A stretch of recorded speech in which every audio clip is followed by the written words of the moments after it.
समितीची पहिली बैठक आज म्हाडाच्या मुख्य कार्यकारी अधिकारी यांच्या सभागृहामध्ये पार पाडली आणि आपल्या सर्वांना कल्पना आहे की विधानसभेमध्ये गिरणी कामगारांच्या प्रश्नावर मी एक भूमिका घेत एक लक्षवेधी सादर केली होती। त्या लक्षवेधीला उत्तर देत असताना सन्माननीय गृहनिर्माण मंत्री उपमुख्यमंत्री श्री देवेंद्रजी फडणवीस यांनी असं म्हटलं होतं की या घरांच्या निश्चितीबाबत गिरणी कामगारांच्या घरांच्या बाबत आणि त्यांच्या वारसदारांच्या बाबत पात्रतेबाबत एक समिती केली जाईल आणि त्या समितीचं अध्यक्षपद हे सुनील राणेंना दिलं जाईल आणि त्यानंतर मग ती समिती केली।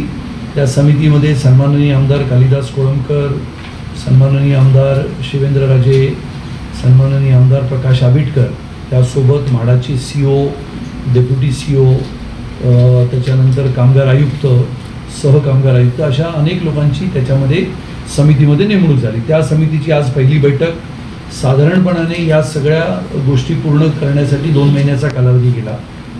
25 मार्चला विधानसभेमध्ये भाषण केलं आणि आज आपण साधारण 26 मेला या समितीची पहिली बैठक झाली। या समितीच्या पहिल्या बैठकीमध्ये विशेष करून कोणते मुद्दे घेतले तर गिरणी कामगारांची पात्रता निश्चिती करण्याची सद्यस्थिती, मग त्यामध्ये विविध सोडतीमध्ये पात्र लाभार्थ्यांना प्रत्यक्ष घरांचा ताबा दिलेल्या घरांची संख्या, MMRDA मार्फत प्रलंबित असलेल्या घरांची सोडत काढणे आणि त्याच्या डागडुजीबाबत MMRDAने घेण्याचा निर्णय, MMRDA व म्हाडा यांच्याकडून नवीन घरांची निर्मिती, बांधकाम चालू असलेल्या प्रकल्पांची सद्यस्थिती, पात्रतेचा कालावधी निश्चित करणे व सोडतीनंतर घराचा ताबा विशिष्ट कालमर्यादेत देणे याबाबत या बैठकीमध्ये चर्चा झाली। सर्वात प्रथम आपल्या सर्वांना कल्पना आहे की 4 लॉटरी म्हणजे 4 संगणकीय सोडतीचा तपशील आपल्यासमोर पहिल्यांदा सांगतो।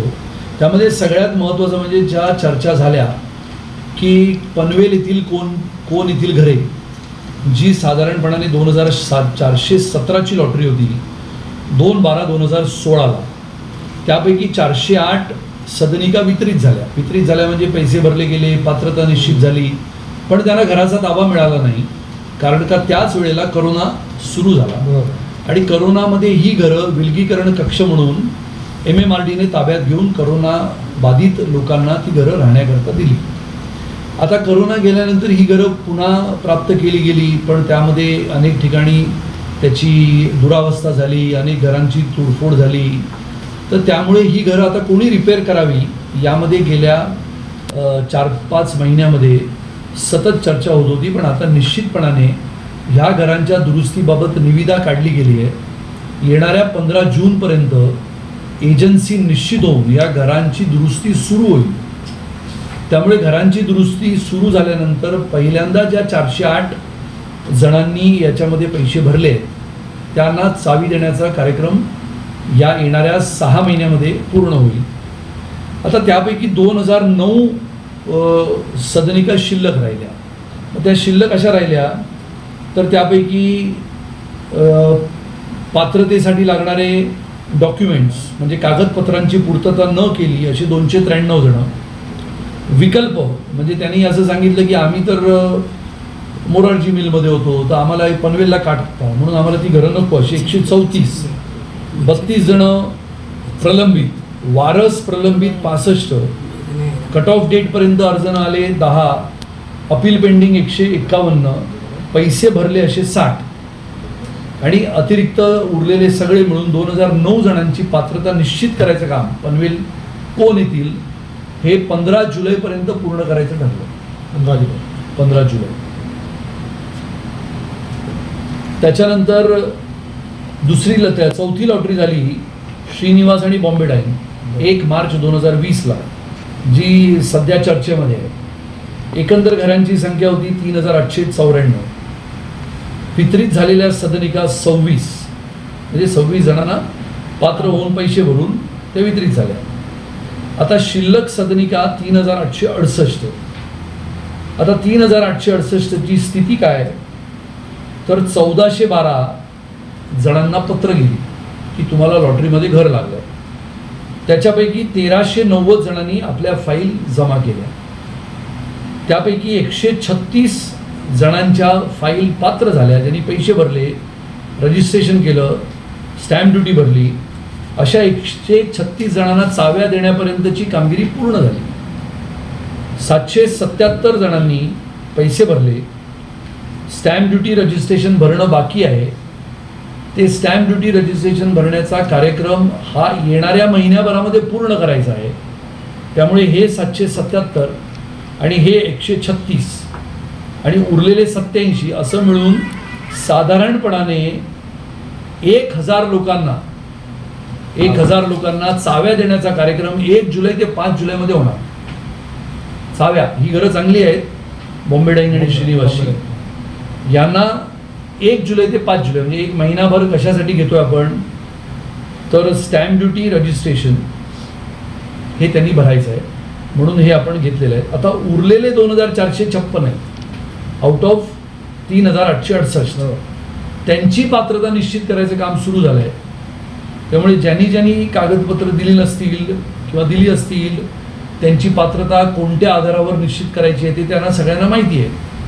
काही जणांचं दुर्दैवाने निधन झालं असेल, अशा लोकांनी आपले वारसदार किंवा वारस यांची पात्रता निश्चित करण्याची जी कामं प्रलंबित आहेत ती जर पूर्ण केली तर या 2456 घरांना सुद्धा बँकेचं कर्ज किंवा बँकेमध्ये पैसे भरून पात्रता निश्चित करून त्यांना लॉटरीमध्ये घेतलेले आहेत.